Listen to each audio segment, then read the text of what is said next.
Hi, it's Guy DiMartino. In the neighboring state, that is where Aretha Franklin lived, in the state of Michigan. And everybody, or I don't know that everybody knows, but most folks might know that she allegedly died without a will. And so that brings up a number of questions. And then I recently learned that there is, when they were going through her paperwork, there is this handwritten thing that folks are saying is a will, and I want to talk about that concept. And I'm going to talk about it in regards to Indiana law, because I don't practice in Michigan, even though right now my office is 5 miles away from the state of Michigan.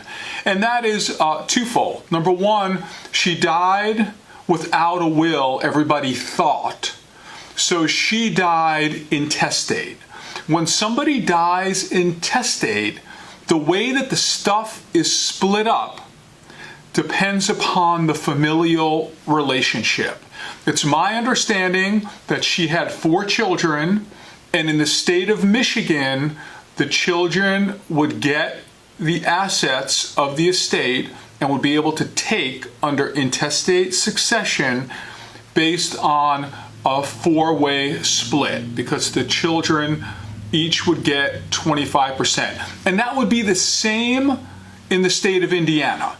If there was no surviving spouse and there were 4 children, each of the children would get 25% of the intestate's estate.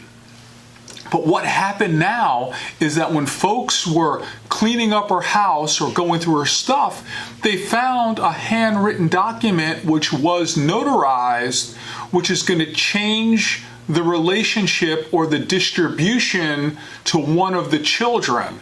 So it looks like one of the 4 children now might potentially be getting a little bit less. Now, the problem with handwritten wills or holographic wills is sometimes they're more susceptible to challenge. I can't talk about the state of Michigan, but I can tell you in the state of Indiana, we do accept handwritten wills or these holographic wills, but they have to meet the same requirements as a will that would have been written by a lawyer or even somebody that types the will up. So this is what you'd have to think about. Number one, and the elements would be the person was competent. The person understood what they were doing. They were of, as typically we say in wills, sound mind, sound body.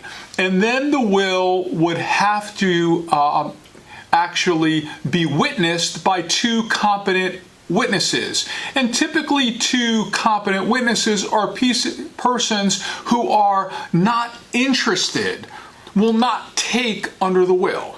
So if one of the persons who witnessed the will was somebody who would be an heir or a beneficiary, that could make the will more susceptible to challenge, and folks would say, you are not a disinterested party, so we have reservations or concerns whether the will is valid. So that's what's happening in the estate of Aretha Franklin.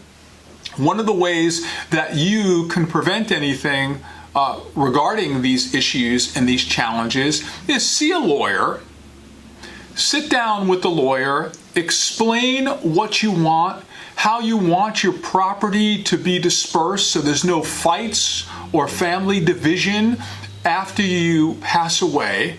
Get a will that meets the requirements of your state, and then it won't cause strife after you pass. If you have any questions about an Indiana estate plan, you can always give me a call.